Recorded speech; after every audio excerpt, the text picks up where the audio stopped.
delivering clear, concise, and entertaining content on demand. This is sharpertalkmedia.com. Join the community. Welcome to Higher Up, the podcast designed to help you take your business to a higher level. Get the latest news and updates on everything human resources. Unlock the occupational DNA so you can identify, select, develop, and retain top talent. And now your host, John Beck.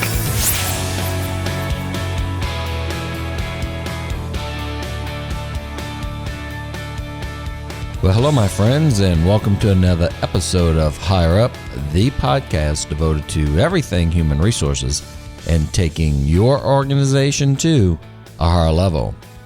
Our guest today holds a Bachelor of Science in Landscape and Ornamental Horticulture from Auburn University and is a PGMS Certified Grounds Manager and Certified Arborist.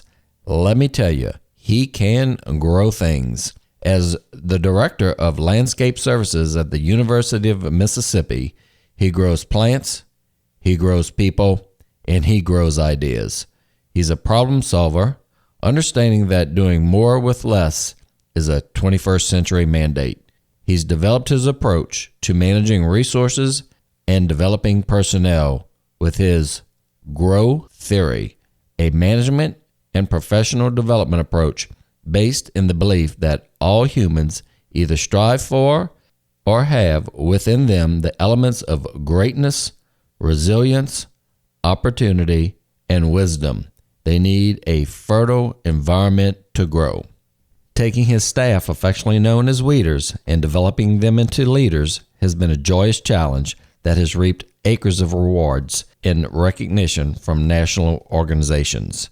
He's designed a professional development plan for his weeders called Landscape University, a replicatable training program that promotes individuals' innate ability to grow. Jeff McManus, welcome to the show. Thanks, John. I am glad to be here. Excited. Well, we are really excited to have you, even though you come from a part of the country that typically it's hard for me to utter the words from my mouth. Tell our audience where that is, Jeff. Well, John, I'm in what we affectionately call the Holy Land of Mississippi. That would be called the University of Mississippi, also known as Ole Miss. Ah, yes, Ole Miss. Just to remind you guys, I'm right outside of Baton Rouge, Louisiana, and of course that certainly means SCC and Louisiana State University and LSU, and of course LSU football. And LSU and Ole Miss have had a great friendly rival. It's always been a good experience, right? It has been. That's the fun part about working where I get to work is enjoy the rivalry, but it pushes each other. It pushes our institutions to be better and to grow in that competition.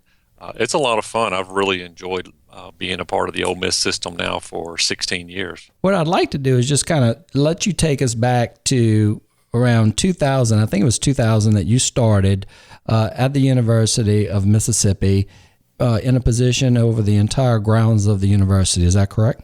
That's right.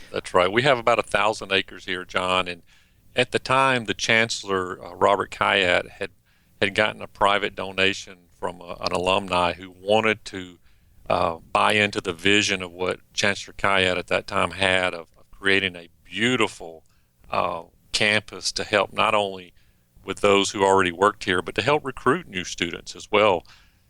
The big thing that got me here was once this gentleman donated lots and lots of money, right. He came back 6 months later, and literally his investment had died. Wow. And so that didn't set well with him, and so they started stirring the pot and shaking the bushes, Sure. so to speak. Yeah. And my name bubbled up, and so anyway, long story, I'm here, and I found a very dysfunctional at the time, just everybody duck and cover, pointing the fingers, Sure. a lack of leadership. And actually, I thought it was the best situation I could walk into because, in my opinion, there was nowhere to go but up. It was all in the ground. Nothing was growing up. That's right. So that's right. When you assess the situation, it wasn't just from the environmental issues that were going on campus in terms of their horticulture, but the human culture of what was going on as well. Well, that's true. That's the key to any successful operation is the people assets. Those are our best assets. I used to focus a lot on just growing plants. Now I've learned to focus a lot more on growing people, and they will grow great plants. As you went through this process, and the university has received numerous awards. It's well documented, national awards from every corner of the country in terms of what you guys have been able to do there. Growing, and not to underestimate the challenges of growing from a horticultural standpoint. And I know there's challenges there because I tell you what, I try to grow my own little garden and I struggle with it. But when you talk about growing people, that is a challenge. Take us through. What are some of the processes or steps that, when you talk about growing an individual, what are we talking about? Well, number one is if I'm not growing, I can't expect my organization to be growing. So I'm constantly working on Jeff. I'm working on me, developing me, and getting to be a better leader. And so in that, I want to work on spreading those core beliefs and values to those that I work with.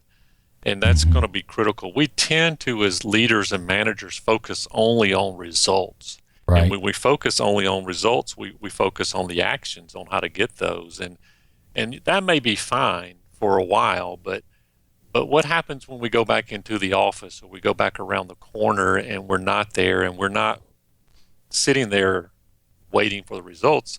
Sometimes it can, if the people don't have the beliefs, the same core thoughts, then you lose a lot of momentum. You end up redoing things.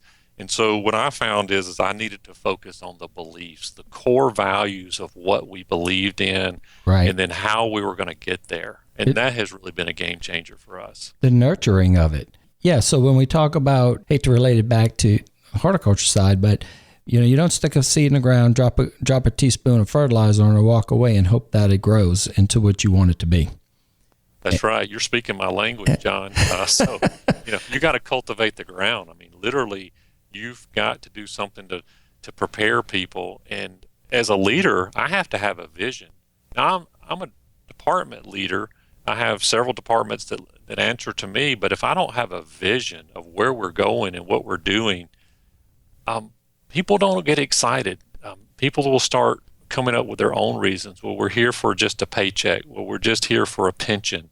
Right. And those are reasons why we may work, but they're not reasons that excite us, that project us into the next level of results, where we begin to see exciting results, where you do start coming in with national championships and you start seeing people mentoring other people younger than them to help them buy into what's going on, and you actually start seeing lives change. That's what ignites us and gets us excited. That leads us to, basically, we're talking about culture change within the organization. You talking in terms of taking your vision, you continuing to grow and nurture what you're doing, and then getting others around you to get that buy-in and that belief factor. I was looking at some of your information earlier, and you talked about the diamond in the weeds and the paperweight. Well, there's a great story out there my friend Kent Julian tells from Atlanta, Georgia, and I just use Kent's story that a gentleman was out in the Appalachian Mountains, and he was a rock collector. Mm-hmm. He came across this really neat rock and picked it up and carried it back to his office and basically used it as a paperweight. And a couple of months later, a gentleman walked by his desk and said, "Hey, what's this?" and picked up the paperweight. And the guy says, "Oh, it's a rock I found in the Appalachian Mountains in one of the streams there." And he held it up to the light, and he looks at it, and he goes, "This isn't just any ordinary rock." He goes, "This is a sapphire." He goes, "Judging by the size of this sapphire, this alone, just by the way it is right now, uncut, is worth over $250,000. He goes, "That's a nice, expensive paperweight." He goes, but if you'll spend time with this and get it to a skilled person and let them cut it and let them smooth it and work with it, he goes, this paperweight will be more than likely over 13 karat, and it'll be worth more than $4 million. Wow. Yeah. And it's like, you're using it for a paperweight. Mm-hmm. And that's the way I believe a lot with our teams and our staff. There's a lot of paperweights, people who are there just functioning. They're there doing a job, but there's no passion. There's no excitement. There's not that $4.2 million superstar that they're waiting to be discovered. They're waiting for somebody to discover them and to take them to the next level. And as a leader, I realize I've got to have a little bit of excitement about what we're doing and help create that vision of what we're doing. See, we want to be one of the best landscaped campuses in America. We want to be one of the best of the best. And so we talk about that often. We talk about that and what it takes to be there. And then we talk about the reputation we have as a department. Yes. And that makes all the difference in the world. It got so that, John, we even created our own landscape creed. We created our own creed that we actually say each Monday morning as a group after our department meeting on what we believe, our core beliefs, and how we function. And I believe that's helped as new people have come on board to help them realize what our culture is all about. It becomes bigger than the individual. The individual is part of it, but the culture is that they're working for more than just a job. They're working for something meaningful behind it. That's exactly right. They have a purpose. When you can get a culture to that point, that's when not great things happen, but extraordinary things happen at that point. And that's the type of results that you guys have seen at Ole Miss. When we do our job metrics, we should have close to 60 people in our department doing the 1,000 acres that we have. We have, I believe, last count, we have 33. 4 of those are administrative type positions, so you really get down to we're below half of what we really need to do it. Right. Wow. But because when you in that formula, nobody calculates for passion and buy-in, people who love what they do. Now, I'm not going to tell you everybody on our crew has gotten on board. We're like any other department. We're going to struggle with any other challenges, but I'm going to tell you our culture, I have been pleasantly surprised, and I wished I'd have caught a hold of this earlier in my career. Right. How much better my job is, how much less drama I deal with, how much less aggravation, because people have bought into what we're doing. There's a bigger purpose, a bigger picture, and in that, they feel more fulfilled. They like it. They get the kudos on the back when they go to the local grocery store and people see their brand across their chest that has the company name, the Ole Miss name, and they go, "You work out there?" And they're like little rock stars. And so that is a great feeling to have. That is awesome. And from this process that you've taken this department and more so the university through, I know a lot of things have come out of that. Tell us a little bit about Landscape University. We tried to, as we're developing through this, we want to come up with a systematized way to be able to do this when Jeff's not here. To do this in another department where Jeff's not present. And so we came up through a process called Landscape University. And now what we do is we actually have levels. We have a 100 level all the way up to level 700, and where we take our staff through the different levels depending on which area they're going to work in. And a lot of it deals with how to technically do their job. The great part of this, John, is our staff helped develop every aspect along the way. They had pieces where they participated. So this didn't become this program Jeff was trying to, push down the group's throat. Sure. I let them have input. So when we said, hey, when the new person comes to work, what do they need to know about pruning? And they would raise their hands, they'd shout out all these things, and we'd write them down, and we started developing these small, short classes. You don't want to have these things forever and forever. Right, and we created this, and then came up with a system in which to start taking our folks through them.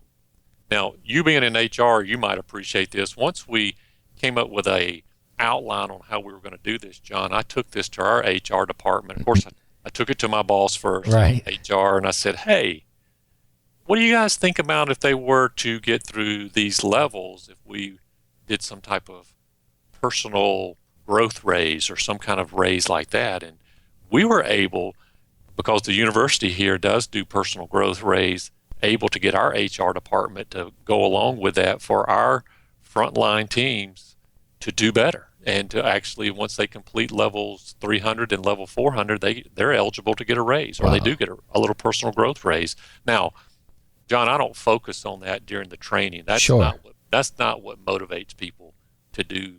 You're exactly right. Yeah. Mm-hmm. Yeah. You know that in an HR world, but some people get lost in that and say, well, we could never do raises. We can't do Landscape U. Well, Landscape U really has very little to do with landscaping. It's more of a way to give people a system to create buy-in and to create ownership into what you're doing. I'm actually working with a moving company, a company that moves people from city to city and teaching them how to do it with their new business as well. So it works across the board. So it's a process that can be taken and applied, virtually overlaid over any type of organization. I have not found an organization yet that I can't use it in. I'm sure I'm going to come across one, but these work pretty good, and they're organic. They're organic in that some people want to come and just copy and paste ours, and I'm like, that's not going to work for you. Yeah. What we do here is not going to work for you. You've got to go through the process, and I'll help people through that. We actually, the first Wednesday of in April of every year, we do a conference here on campus for a day and a half to show people the system. And then I also do that as well. With the licensing rights I have, I do it as well and teach people how to do it. Right. Well, I can tell you, looking over your information and the way you have merged, you've taken a job function that you don't typically think a lot about in terms of taking an individual and moving them along the path. And the beauty of it is it's so fitting when you're talking about growing people and nurturing and developing. I mean, I'm going to tell you, I think you have a home run. Did you notice earlier on how easily I was speaking the language? The language is adaptable because people understand basic horticulture. I mean, people understand, look, you got to put it in the ground. And it's about planting seeds. You have to plant a seed. You have to take care of it. You got to nurture it. You've got to work with it. You've got to take all these necessary steps for it to truly achieve maximum opportunities that can be there. And the language and the crossover is just phenomenal. Morgan James out of New York Publishing just picked up your book, Growing Weeders to Leaders, right? That's right. And let's talk about that. So give us a little information about the book, and I really want you to touch on, which I know is part of it, growth theory. Well, thanks, John. You're very kind. The book has been exciting. It's just been a natural flow of the growth process as people continue to ask and things. So I wanted to put it down on what we've done, a little bit of our story. But basically the structure of the book is the simple word grow, GROW, and the G stands for greatness. We talk about most people feel like greatness is an athlete or entertainer or something that maybe they can never achieve, and they don't feel comfortable with the word greatness. But we talk about greatness in how we do our job each and every day. Greatness comes in the way you do it and how you do it. It's not what you do.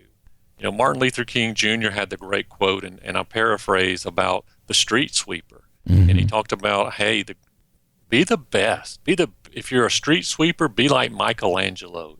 Be like all these greats, but be the best. And so we talk about greatness. Then we move on to any time anybody is trying to do something great, you're going to hit obstacles. You're going to hit barriers. You're going to hit things that just seems to knock you down. So that brings us to R, which is resiliency. Yeah. And the best resiliency is your team. Mm-hmm. To work with your team to work through problems. Napoleon Hill says, one of the most common causes of failure is the habit of quitting when one is overtaken by temporary defeat. Yes. And, you can't quit. So I'll share I have time for a quick story. Absolutely. And resiliency. We clean up the Grove here in campus. It's a 10-acre center of campus green space. And when Ole Miss plays football, teams like LSU, it's just a huge tailgating event. And typically 60 to 90 tons of garbage is left in the Grove. Wow. Well, this was just when I first came here, it was overwhelming. We would spend all day Sunday cleaning up the Grove, and you could literally just see the shoulders of our people go from being proud of what they were doing to just slumping over, and it was this woe is us, right. Poor us. Yeah. And the media would come out, John, and take pictures, and they would mean really well, and they'd say, "Come on, you little buckaroos, you can do it. We feel your pain." And it was this culture of sympathy and whine, right. crying, and I'm like, winners don't whine. Winners find a way to win, John. Right. And so we took it to our staff and we said, guys, how can we change this? How can we make this better and make this lemon into lemonade? And so one of our staff raised a hand and goes, I know. Let's close the Grove on game day. Okay, next. So you can't close the Grove on game day, for those who don't know. It's just a huge area to where everybody's going to be, and that's where we meet. And so somebody said, what if we came in at midnight after the game, and we cleaned up the Grove then? But what if we hired some people to help us, like maybe some nonprofit groups, like the student groups that are looking for fundraisers, like the Baptist Student Union, right. maybe the ROTC groups, and that worked incredibly well. It took us a few times to figure it out. We bumped our knees and kicked our shin a little bit, but we got that system working where our biggest game to date was the Alabama-Ole Miss game 2 years ago. Mm-hmm.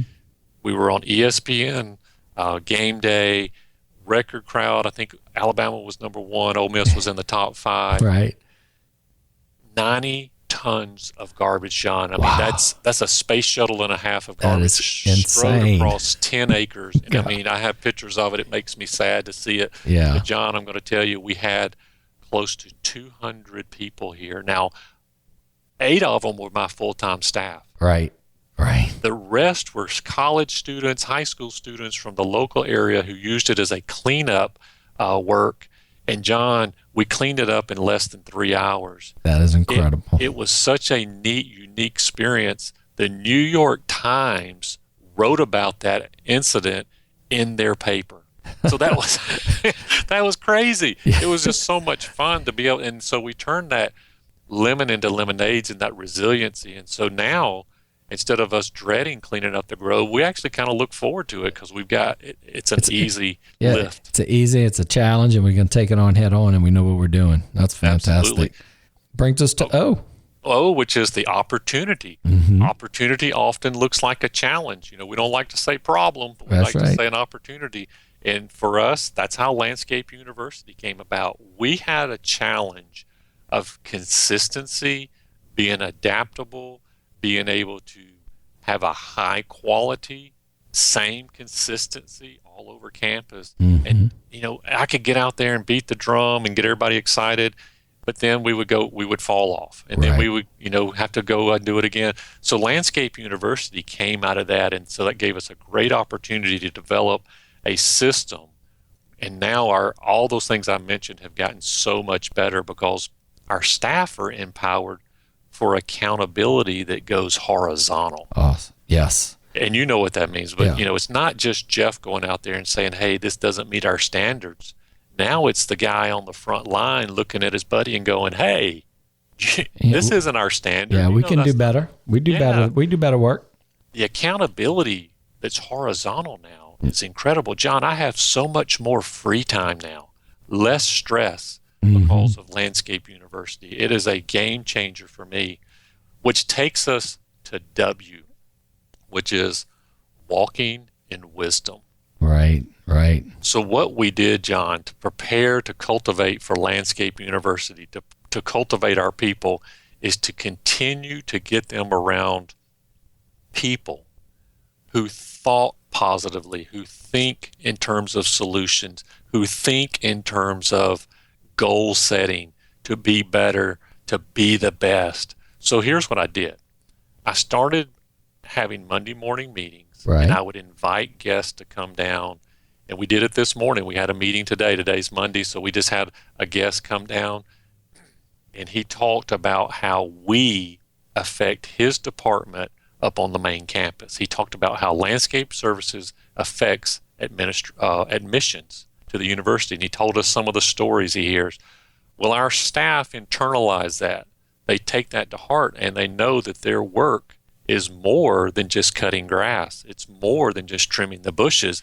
Now that they continue to see themselves as recruiters, they may be recruiting the next Hannah Gay who came within a whisper of curing HIV a few years ago, or the next Eli Manning who's going to play football. Right. And so we'll do these little crazy things to change the mindset.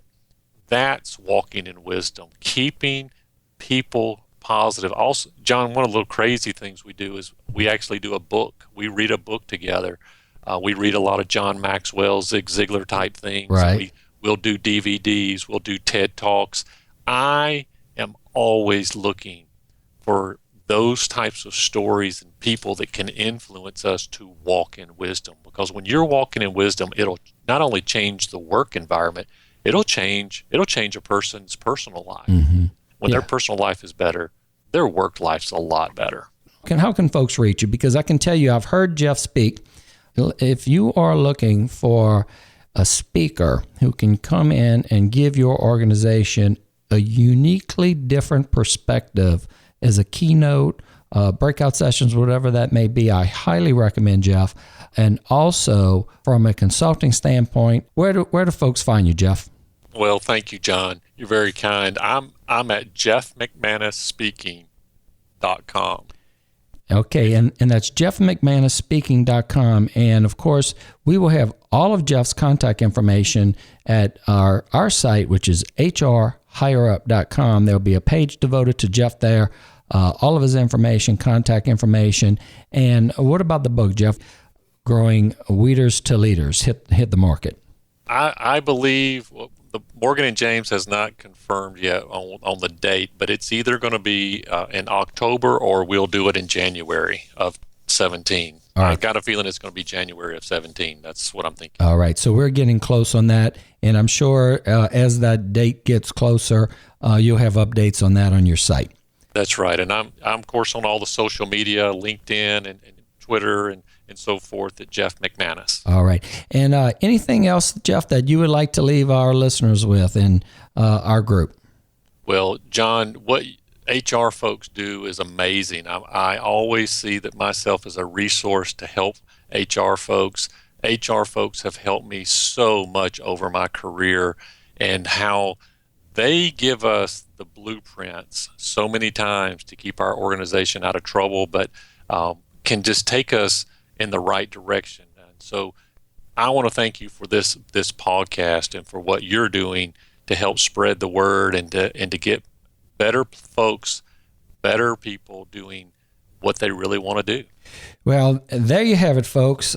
Jeff McManus, Growing Weeders to Leaders. And I can tell you, it is a process that I certainly believe in. I'm looking so forward to the book. I know there's some tidbits and great nuggets of information in there that we are certainly going to look at implementing within our own organization. And if you, again, are looking to contact Jeff directly, feel free to look at our site, hrhigherup.com. Again, thank you, Jeff. We appreciate you today. Thank you, John. It's been my pleasure.